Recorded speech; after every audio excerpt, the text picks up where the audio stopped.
Hey, what's going on guys? Welcome back to the Ihc YouTube channel, and we're back today with another tutorial for you to follow along with. And today we're going to be going through the ins and outs of headsets, how they work, and how they work particularly with two different types of forks, IHC and SES.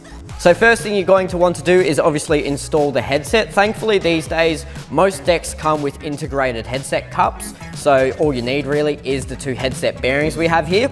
A quick tip for putting the headset bearings in is the way that they are contoured here. I'll actually show it to this camera. The slight contour here, and the way I like to think of that is it's almost like an arrowhead. So whichever the way the arrow is facing is the way you want to put it into the deck. So if we're going to the top of the deck here, we want the arrowhead to be facing downwards.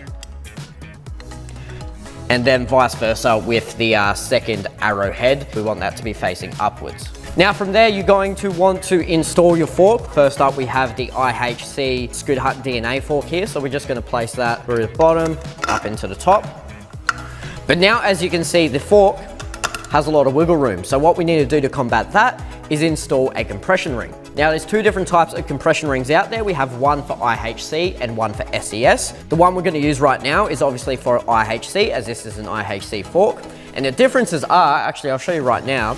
So as you can see here, we have the two different compression rings. We've got the IHC, which is the black one here on my left, and we've got the SES one, which is here on my right. Now the difference between the two is the thickness, the diameter of them. The IHC one is a little bit thicker, and that is because the fork of an IHC is actually a little bit thinner in diameter, whereas a SES fork is a little bit thicker. So this one is not gonna fit, or this one is actually gonna fit on an IHC fork, but it's not gonna be tight enough.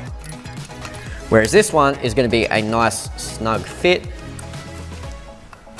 Clip that in, and there you go. Next up, we have some micro spacers. Now the reasons for these is because sometimes when you put a headset cap on, it likes to rub on the bearings themselves in the deck, and you're not going to get a smooth motion. So what the micro spacers are here to do is exactly what is in the name, is to create a small space. So next we're going to want to chuck on our IHC Compression Shim, which we have here for our IHC compression fork. Now if you want to learn anything else about compression systems themselves, head over to, we have another video which we can link in the description below.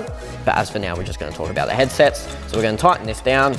So now we're just going to tighten this up, just tight enough until you can feel that friction point, and that should be smooth, spinning quite smoothly.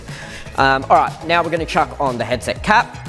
We're gonna make sure these micro spacers are aligned. Headset cap. So that's practically all you need to know about installation of a headset with an IHC fork.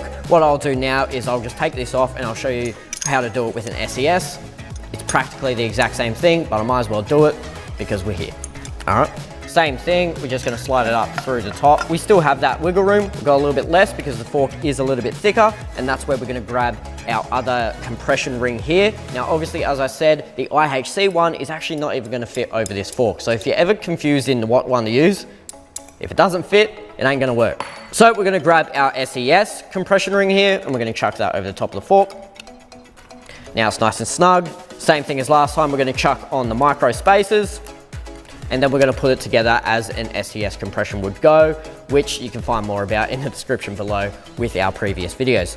But apart from that, that's all you really need to know about installation of headsets. If you have any other questions, feel free to leave us a comment in the comment section below, or get in contact with us at info@ihc.com.au. But yeah, thanks for watching, and we'll see you in the next video. Cheers.